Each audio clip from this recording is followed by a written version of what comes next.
este año inolvidable 2020. Hoy quiero compartir con ustedes un breve pensamiento en la palabra de Dios. Y quiero hacerte una pregunta. ¿Tú alguna vez le has querido poner una señal a Dios? ¿Le has puesto alguna vez una señal a Dios? ¿Has pedido algo o Dios te ha dicho algo y tú le pones esa señal a Dios? ¿Lo haces? ¿Lo has hecho? ¿Lo harás? Vamos a pensar un poquito en eso. Esa situación le ocurrió a Gedeón. Si tú miras el capítulo 6 del libro de los jueces, encontrarás que el pueblo de Israel estuvo en una época muy difícil, donde los enemigos, los madianitas, hacían presa fácil del pueblo, los tenían empobrecidos hasta el punto que les tocó ir a los montes y hacer cuevas y tenían que esconder las cosechas porque venían los madianitas y les saqueaban todo, así que era una época de hambre, de escasez muy difícil. Pero Dios se le presenta a Gedeón, lo llama y le encarga la gran labor de liberar al pueblo de manos de los madianitas. Aquí lo curioso es que Gedeón no solamente está con el ángel de Jehová, lo oye, lo ve, le prepara un corderito, sino que le queda como difícil creer, hasta el punto, hasta el punto que llega un momento en que le dice, Señor, yo voy a ponerte una señal, voy a poner un vellón de lana aquí en el campo. Mañana en la mañana voy a venir. Si todo el campo está seco y yo tomo el vellón y lo exprimo y sale agua, sé que tú sí me estás llamando. Y así lo hizo y perfecto. Salió agua del vellón, llenó un tazón y todo lo demás estaba seco. Pero es curioso cómo vuelve y le pone otra vez la señal y le dice, Señor, no te enojes conmigo, déjame, yo hago ahora al revés. Que mañana amanezca todo mojado alrededor y que el vellón de lana esté seco. Así lo hizo y funcionó. Bueno, ¿tú has hecho eso alguna vez? ¿Te has visto tentado a ponerle una señal a Dios?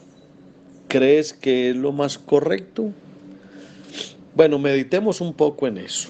Primero quiero decirte que la fe tiene unos grados. En una de las etapas de la experiencia cristiana, uno no puede creer a no ser que tenga alguna señal o alguna gran manifestación emocional.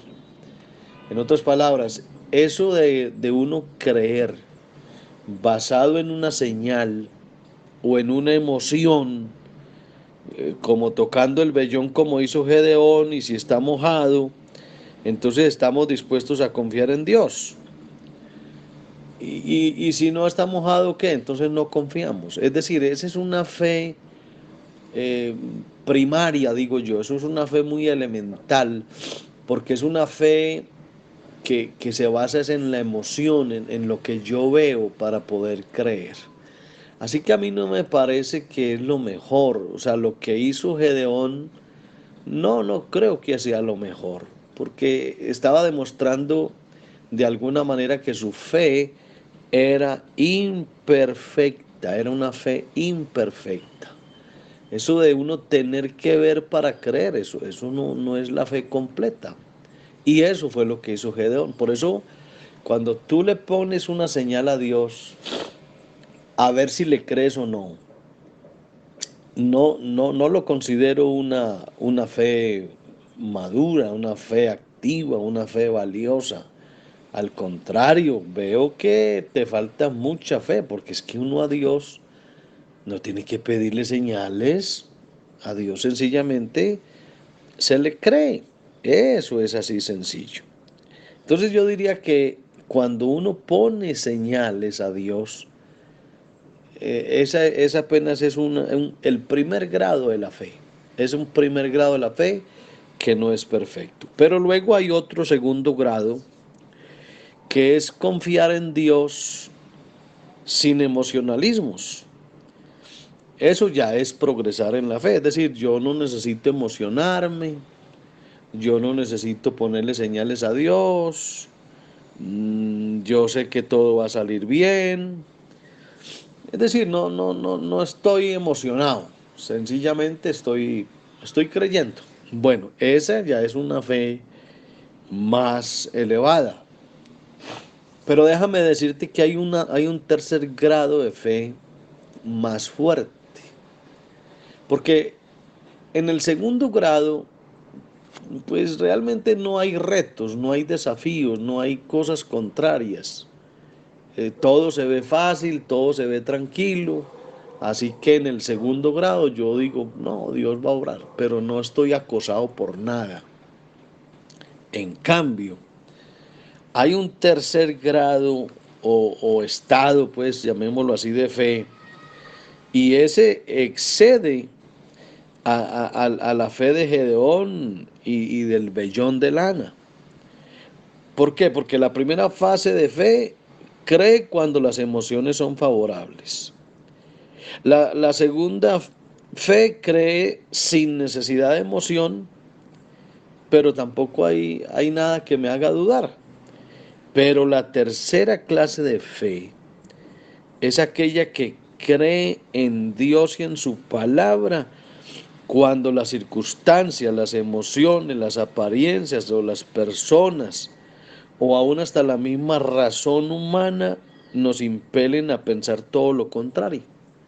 Esa es una fe fuerte, esa es una fe poderosa, esa es una fe perfeccionada. Cuando todo me dice que no, cuando todo está en mi contra y yo sigo creyendo, esa es la fe más valiosa que uno puede tener. Les pongo un ejemplo. Cuando el apóstol Pablo iba rumbo a Roma, dice el capítulo 27 de los Hechos, hubo una tempestad terrible en el mar y dice la Biblia que durante muchos días y noches no comieron y estuvieron perdidos en alta mar y no salió ni sol ni estrellas. Dice la Biblia que no había salido ni sol ni estrellas. Eso está en el capítulo 27 de los Hechos. La situación estaba crítica, estaba complicada, estaban perdidos. Y dice la Biblia que habían perdido toda esperanza. Oiga eso, habían perdido toda esperanza. Pero ahí es donde dice por acá el verso 25, dice, varones, tened ánimo porque yo confío en Dios, que será así como se me ha dicho. Oiga, en medio de la tormenta, en medio de la oscuridad, en medio de las olas embravecidas, había un hombre que no necesitaba ponerle señales a Dios de nada, ni tenía que emocionarse, sencillamente en medio de la adversidad, él estaba seguro que Dios iba a obrar.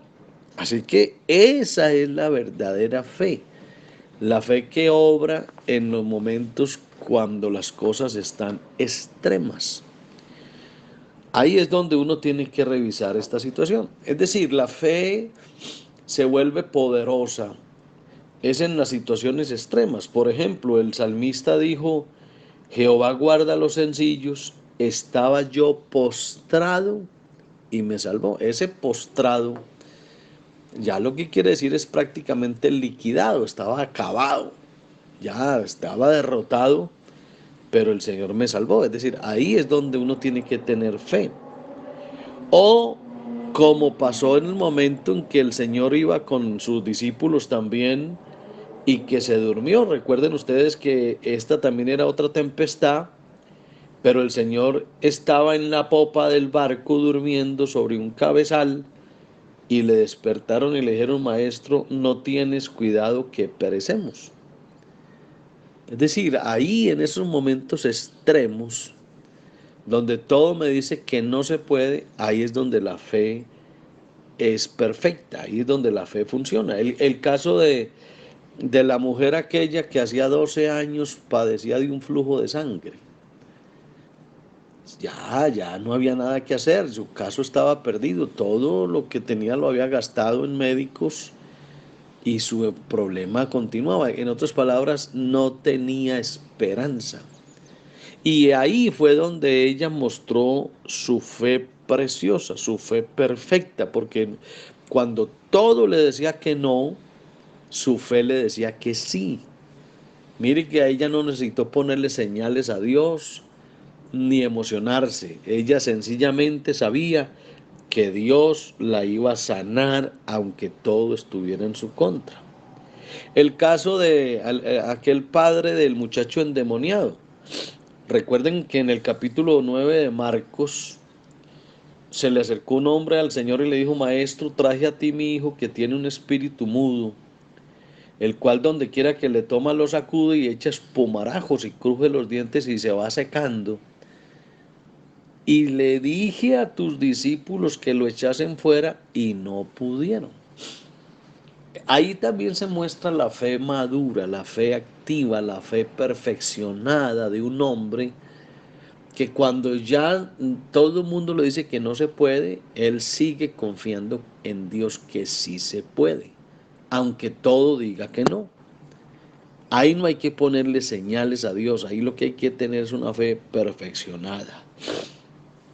En el mismo caso de la gente que estaba en la ladera con hambre, miren ustedes que ahí mmm, no había esperanza de darle comida a la gente. 200 denarios de pan, que eso era un poco de dinero, no alcanzaba para darle comer a tantísima gente. Pero ahí hay alguien que tiene una fe supremamente perfecta. Dice: aquí hay un muchacho que tiene 5 panes y 2 peces.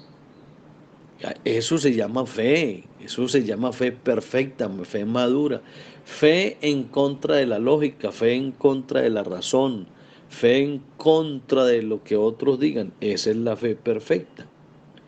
El mismo Pedro, cuando estaba en la prisión, también tuvo una fe perfecta. ¿Por qué? Porque estaba, dice la Biblia, que estaba metido en un calabozo entre 2 soldados. Oiga eso, entre 2 soldados, sujeto con cadenas, con 2 cadenas para ser más estricto, y los guardas delante de la puerta custodiaban la cárcel. Así que ¿quién se escapa? Imagínense, está en la prisión, tiene 2 cadenas que lo amarran, tiene 2 soldados ahí, hay uno al lado y otro al otro lado, y hay unos guardas en la puerta. ¿Quién se escapa? Sin embargo, la iglesia no cesaba de hacer oración por él y creyendo que Dios iba a liberar a Pedro. Eso es lo que se llama fe madura. Una fe que está en contra de todo pensamiento negativo, en contra de toda idea contraria. Esa es la verdadera fe madura. Entonces yo sí te quiero recomendar que si tú tienes la costumbre de pedirle señales a Dios: Señor, yo te voy a poner esta señal. Si la haces, entonces sé que tú me vas a responder. No, yo no te recomiendo eso. No te lo recomiendo, no. O sea, yo no le veo un sentido bíblico a eso de ponerle señales a Dios. Más bien, lo que hay es que creer. La fe cree sin señales. La fe cree sin emocionalismos. La fe cree aunque todo diga que no, aunque todo esté en contra. Ahí es donde hay que creer, y esa es la fe madura, esa es la fe perfecta, y esa fe es la que tú y yo debiéramos desarrollar. Que el Señor te bendiga muchísimo, mi querido hermano, y acuérdate, no le pidas señales a Dios, tan solo cree, porque a veces esas señales, en vez de ser un síntoma de fe, son más un síntoma de incredulidad. Que Dios te bendiga.